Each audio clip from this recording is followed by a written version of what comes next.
She nodded at the two youngsters who had wormed their way to the front of the group to watch the passing spectacle. Then she turned toward the man who accompanied her. "Jess, this is Tanner Grenfell. He and his two nephews came to work for us a couple of years ago." Tanner, a sandy-haired, wiry man of medium build, tugged on the brim of his hat. "Ma'am?" "We'd just be lost without him now that Riley is away at war. Tanner's a wonder with the horses. Even Cole says so, and you know he can be pretty picky." Jess knew, perhaps even more than Susanna realized. "Now, Miss Susanna." Color rose in Tanner's face, but Jess could tell that he basked in Susanna's praise. In fact, he looked at her with a genuine devotion that Jessica did not miss. Singing over there, school children pedaled past on bicycles with crepe paper streamers woven in the spokes. They led the rest of the floats, which included a woman pounding out "You're a grand old flag" on a piano from the back of a farm wagon, assorted mounted riders, and a squeaking Conestoga full of suffragettes. All the music clashed, but from farther down the line of onlookers, Jessica heard a swell of cheering that drowned out the discordant notes and just about everything else. "Here comes Eddie!" "I see him! He makes a grand soldier!" The most elaborately decorated float of all came rolling into view, draped with bunting and several American flags. Nailed to the sides of the float were more Liberty Bond posters. The applause and shouting around Jess grew even louder. She would never have recognized Mayor Cookson's son, a blushing, reedy boy of about 18, who looked bashful and very young, despite his stiff army uniform. He stood with several others, who'd been chosen for the honor of sharing the obvious grand finale of the parade. People rushed forward to shake his hand and wish him luck in Europe. He touched every hand extended toward him. The applause and to-do made him redden all the way to his cap. He must have been warm in his olive drab, because even from Jess's vantage point, she saw a sheen of perspiration gleaming on his features.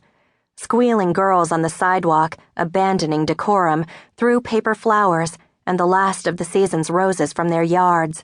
He grinned sheepishly.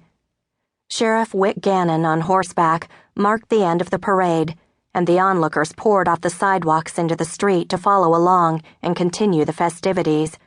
Tanner and Susanna began moving toward Eddie's float, following Josh and Wade. Susanna called back, "Jessica, you'll have to come out for dinner while you're home." Then she and Tanner disappeared into the crowd. Jess mingled with a few people who stopped to say hello and welcome her back to town with warm greetings and expressions of hope that she'd come to stay. Jess, unprepared for their enthusiasm, didn't have the chance or the heart to tell them she would be here only for a few days on her way to Seattle. Then, from up the street, a wave of alarmed, concerned voices reached Jessica.